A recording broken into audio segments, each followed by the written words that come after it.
It's cool. It's cool. Hey, thanks for coming out and watching the video and listening to all of us talking heads talk.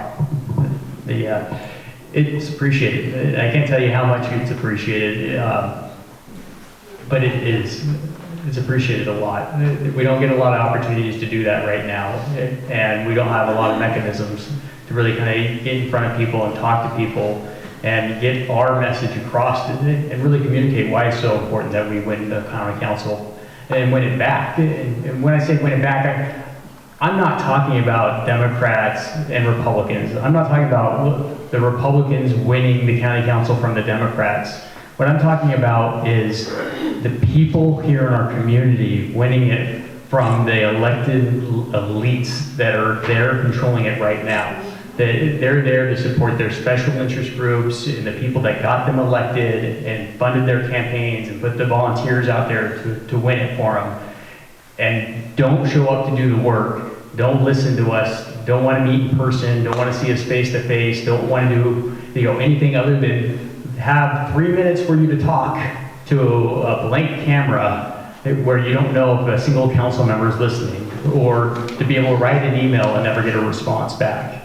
It's about us as a community and a team, a family, right? We all live here. Like our kids mingle together. Some communities talk about 7 or 8, people of separation, right? Like here it's like, what, 2? You talk to like a friend, and I'm pretty sure that friend probably knows one of my kids. I mean, we're a small community. I moved to Florida when I was 21. They drove from here all the way down to Palm Beach. And my neighbor that had just moved in 3 months before was from Bellingham. It's just crazy, right? But you come across things like that because that's the kind of people we are. It's one of the great things about the Everson Day parades. But it's so critical that we win a 4th seat, because we need to show people that it is possible to actually do a really great job. It is possible to fix some of the problems like we've seen down with the homeless encampments in front of City Hall, right? It is possible to actually create good paying jobs and bring employers here that want to pay people well and to keep the ones we already have. It is possible to fix this crazy housing prices and crisis that we have, that our kids and our family members and brothers and sisters and friends can't afford to live here or are moving away. It's insane to me what we're doing and how right now things aren't getting better, and yet we're not taking the easiest, smallest, simplest approach to actually fixing them. And if we have a 4th vote, and God willing, a 5th, it would be night and day. It would be night and day. This is the lowest turnout that we've seen since 2001. That's absurd. We have just over 1 week left. Like 10 days until November 2nd. Just over 10,000 people out of 230,000 that live here have voted. That's like 4%, 3% turnout. It's absurd low. Last year for the presidential, we had what, 89, 92% turnout? If you vote in this election, it literally is worth like 3 or 4 votes from last year. Because it's a percentage game. That vote is worth that much more because no one is showing up. If you call your friend, your son, your daughter, your grandchild, your neighbor, someone from church or a coworker, and you ask them to vote, it's huge. The 4 or 5 times that we've gotten to get in front of people and talk, if everyone in those groups voted and they called 2 people, we would have the 2,000 vote difference that we need to win every single election in this entire county this year.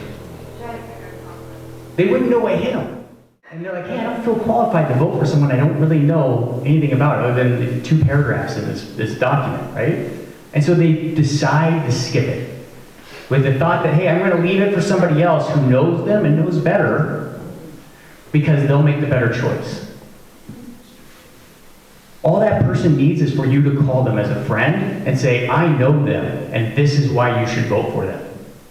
As a family member, I know them, and this is why you should vote for them.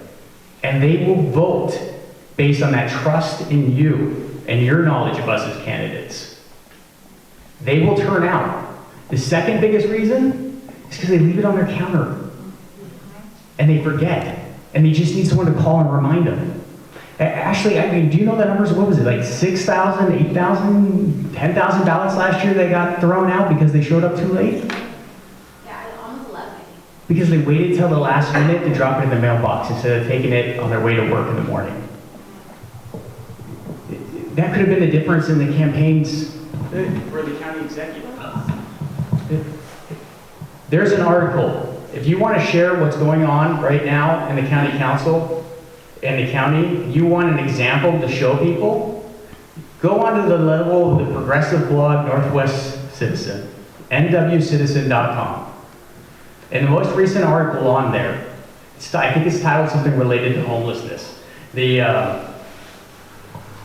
about Sat Paul, our county executive, and the current county council. And there's 3 points in there that I think is worth every single person knowing in our county that they've done. One, as the executive, Sat Paul came forward with CARES dollars that we got from the feds to help with the emergency.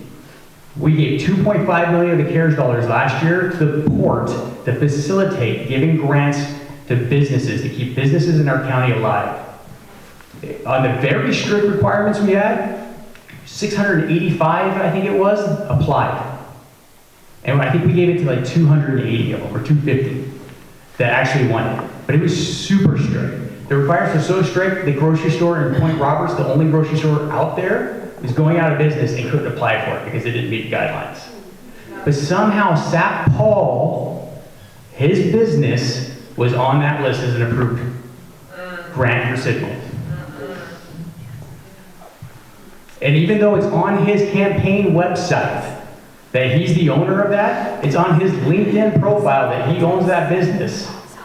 When that came up in the county council meeting, he came forward and said, oh, it's not mine. That's my wife's business. That's still against our ethics rules, by the way. Right? And then just a couple months after that, he's in the Linden Tribune doing an interview saying he owns the business again. Like, that's wrong. That money, where he's already getting paid $200,000 a year of our tax revenue to be in that job. He doesn't need another $7,000 or $8,000 that could have gone to another business to keep him alive.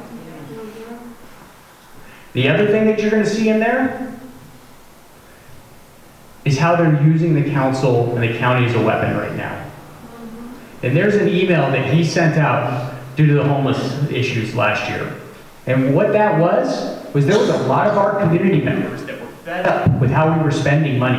The fact that we were spending $1,600 to buy a metal bed frame for people who were already sleeping inside instead of helping people that were living out in front of the mayor's office in tents get other places to live.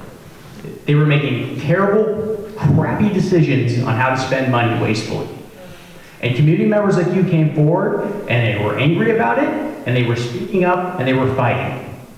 And after they shut down the Homeless Strategies work group that those people were getting an opportunity to speak at, Sat Paul sent, or his campaign manager sent this email out. It's short, so I'll be quick. I should have had it up earlier, sorry. Here's the header, beating up more on the collective. And the body said, I just spoke with Sat Paul. He wants me to try to beat up on the collective a little more. What's your commentary? And they sent that to Bellingham's team on PR. Our executive, his communications person that he hired, he's telling him to go beat up on community members who are coming forward to stand up against what they think is wrong in government and speaking out. Make them look worse. And then he just hired a PR agency to do that again. That we're going to pay another $40,000, $50,000, $60,000 to, that's going to create a plan to do exactly that. And the third thing that you'll find in there is even more frustrating to me to some extent. Not as much as giving himself money, but it's the fact that he came forward to us and said, hey, in the very beginning, the first month of of taking office as the executive, the county needs someone to do communications, and I would like to create a new position. It's going to be $95,000, $100,000 a year for this position to do communications. I totally 100% agree with that, and I voted in favor of it. Because we need to engage the community more, you need to know what's happening, and we need those tools to get that message out. And then 6 months later, Ben Ellenbross, who sits on the council with me, he's like, oh, did you see who Zach Paul hired for that? It's like, no. It's like he hired his campaign manager.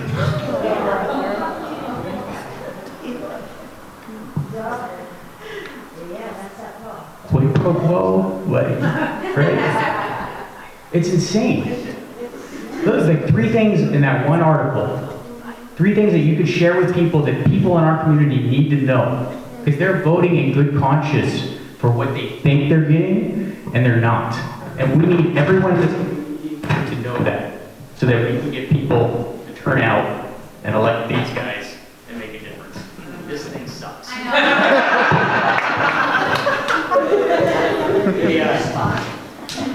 Please, and if you know anyone in east of the Guy Meridian, please call them and ask them to turn out their ballots. My opponent is, if you go on, there's a follow the money on the PDC's website. The PDC is the state agency in charge of tracking all of campaign finance and disclosing it to all of you so you can see where the money's coming from. She has Seattle agencies, she's New York money, DC money. About 25% of her money, last time I looked, was from outside of the state. Last time I looked, over 75% of the funds that she was raising were from outside of Whatcom County. When I looked at mine, I had $500 from Olympia. And then there was 1,000 that showed up in Ocean Shore, but that's because somehow they got the address wrong, but it's a Bellingham company, right? I'm not sure. And you know it's a Bellingham company because it's Mills Electric. Like, I don't know how that one works, but it does, right? All of the money I've raised is from people like you here in our community. I don't think they should be buying our elections. No. But they are buying our elections, and they've used that to spend 4 mailers that you probably all got about how terrible I am. But the turnout is so bad, it is the worst in my district. It is, and that's why my friends are so scared for me. Because while it's the worst in my district, where my district has the highest turnout are the districts or the precincts that they're targeting where they know that they're going to get like uber progressive votes in their favor. And so mine, I think I'm up by like 50 votes right now. It is what it is, but I'd love to keep doing this job for you guys, but at the same time, if I'm not the right person, then I shouldn't do the job either. But you can decide for yourself, for sure. Decide what you guys want. But thank you again for coming out, everyone. I appreciate it.